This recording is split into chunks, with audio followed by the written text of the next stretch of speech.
Ladies and gentlemen, Raila Amolo Odinga today walked into a trap.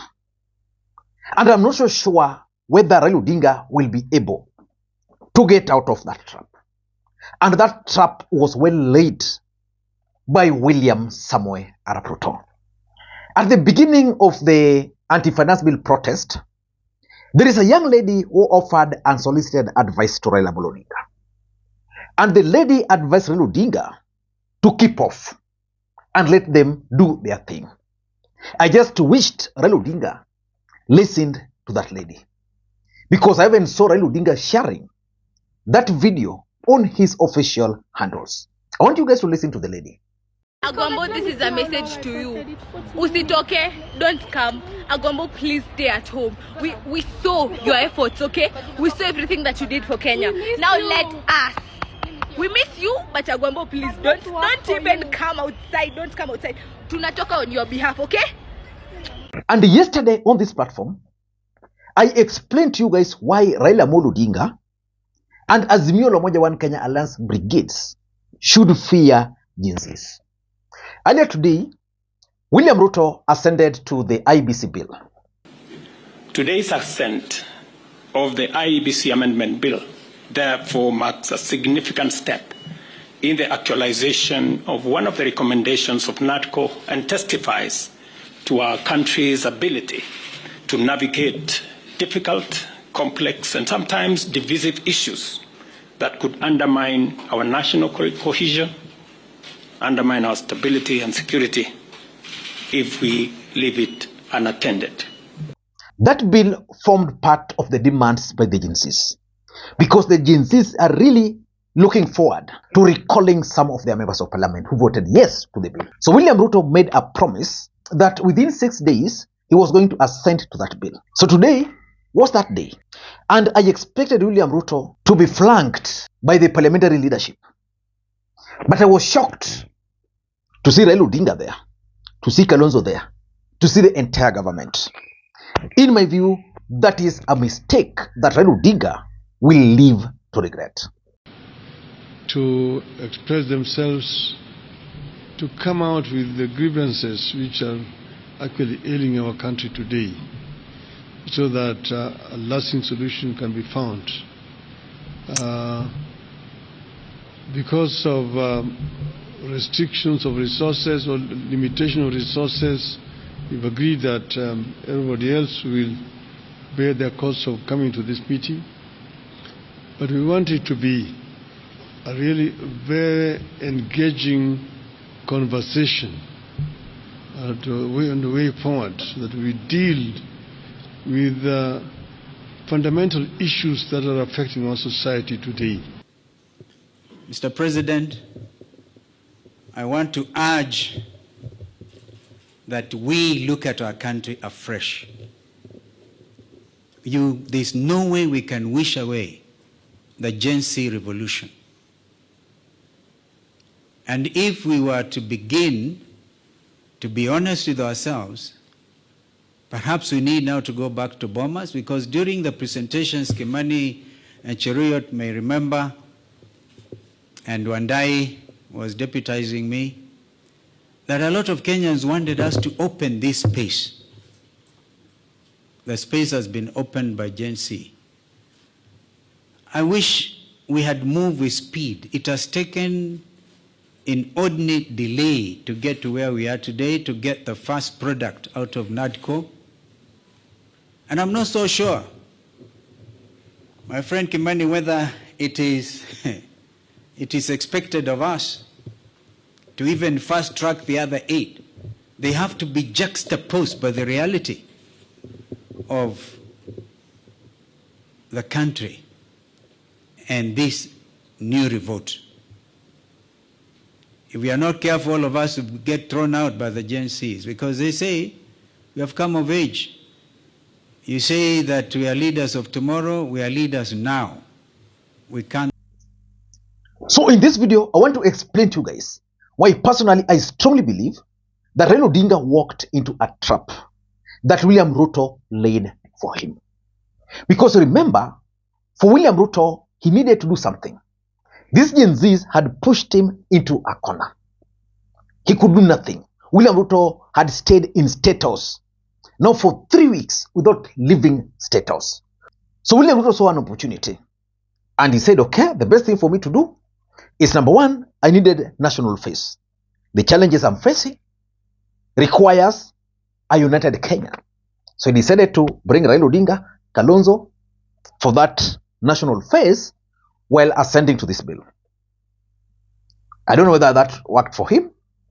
Number two, William Ruto also wanted to be seen, to be committed. Because remember, the Gen Zs consider William Ruto as a liar, and they made that very clear to him. So he wanted to be seen to be someone who lives by what he said. So he told the Gen Zs that within 6 days, he was going to assent to that bill. So he wanted to do that. But the presence of Raila Odinga there, in my view, is a trap. But before I explain to you guys why, in case you're watching this channel for the first time, please take a second or two, click the subscribe button so that next time we produce a video like this, YouTube will automatically notify you. And to the subscribers, I want to continue thanking you guys for your continued support. Because without that support, this channel cannot be where it is. Ladies and gentlemen, without any further ado, allow me to dive in. But before I dive in, allow me to also take this opportunity to thank the following people. You are seeing their names on the screen there for the coffee which they sent to me earlier today. It goes a long way in supporting the channel. You can also do the same using the numbers you are seeing on your screen. Ladies and gentlemen, why do I strongly believe that William Ruto laid a trap for Raila Odinga and Raila Odinga walked right into that trap? Number one, the rage, the Gen Z's rage is still on. And they're very bitter with William Ruto. So for me, the timing was not the perfect timing for Raila Odinga. Which means after Raila Odinga made that appearance alongside William Ruto, the rage was automatically transferred from William Ruto to Raila Odinga. Right now, William Ruto is not being salamiwad. The guy who is receiving the greetings is none other than Raila Odinga. So which means for William Ruto, the rage of the Gen Zs are now being shared. Remember, according to the Gen Zs, they don't want anything. But the demand is Ruto must go. If I were Raila Odinga, I don't know who advised Raila Odinga, I would have offered him a different advice. I would have just used the case of Sam Otero. Osam Otero hosted William Ruto. Today on Twitter, he can't even speak because the Gen Zs are better with him. So I don't know how Raila Odinga is going to manage this, but Raila Odinga is in a very tight corner, just as a matter of fact. So number one is that the rage is still on. Number two, by appearing with Raila Odinga and Azimio brigades, what William Ruto has successfully done to Raila Odinga is that he has diverted the attention of Kenyans from the finance bill, the attention of Kenyans from police brutality. The Gen Zs have seen that okay, this guy wants to use Raila to divert our attention from the issues. So the Gen Zs are going back to those issues. And if you ask me, the fact that that finance bill was withdrawn and the fact that so many Kenyans lost their lives, the Gen Zs are very, very bitter. And therefore, in my view, Raila Odinga ought not to have approached it the way he has done. Maybe a different approach would have worked. I've just listened to the statement. It's like they want to initiate some dialogue, 6-day dialogue. The Gen Zs are not interested.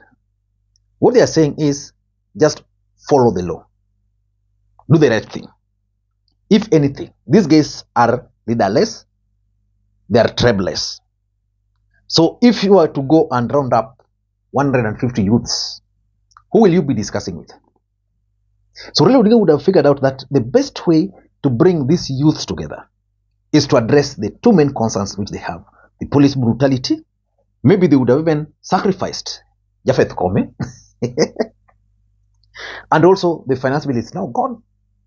Then figured out how to engage them, maybe on Twitter first, before bringing them pole onto the table.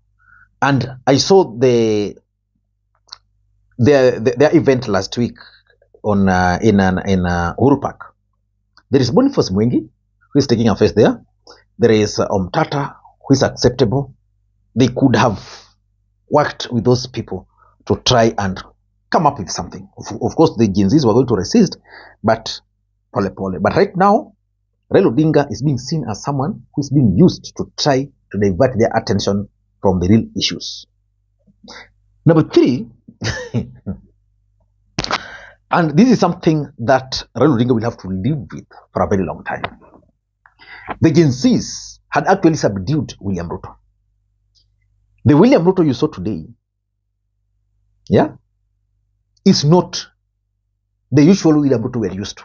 Going forward, I am very confident that, as always, Kenya knows how to pull together, and leaders know how to come together in the best interest, not of individuals, not of parties, but the collective body of the Kenyan people.